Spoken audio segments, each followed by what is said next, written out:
Lots of reported UFO sightings in Kansas today, but it turns out the odd object is actually a very expensive piece of military equipment headed to Pax River, Maryland. Eventually, the plane will be boarded onto an aircraft carrier for flight tests. KAKE's Jared Sorello has the story. It's been the talk of the town both here in Winfield and also Augusta today as a very unusual looking aircraft makes its way across the country.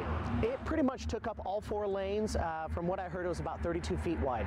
What it is an X-47B unmanned drone aircraft built by Northrop Grumman in Palmdale, California. Here is what the finished product looks like. A spokesperson tells us the aircraft, in fact, is not a UFO, but it is a plane that will eventually be able to provide surveillance of military targets and possibly even unmanned airstrikes. This is really the first time a tailless unmanned airplane will be taking off and landing from a carrier.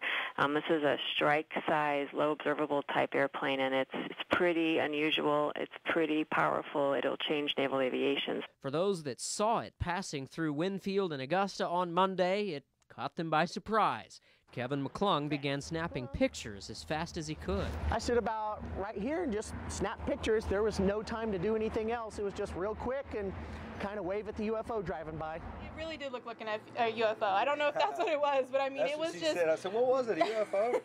It was like circular and oblong, like an actual UFO, and it was standing on a trailer, and they were just pulling it through town. It was all covered, though. You can attribute it to some of its sisters of late legacies, like the B-2 is a similar shape, that kite shape where without the tail, and it's certainly good for flying in difficult and turbulent air, especially out at sea. Not something you see in a small town, so it drew a lot of attention, but it was a neat sight.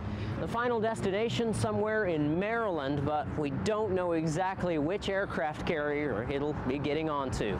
In Winfield, Jared Sorello.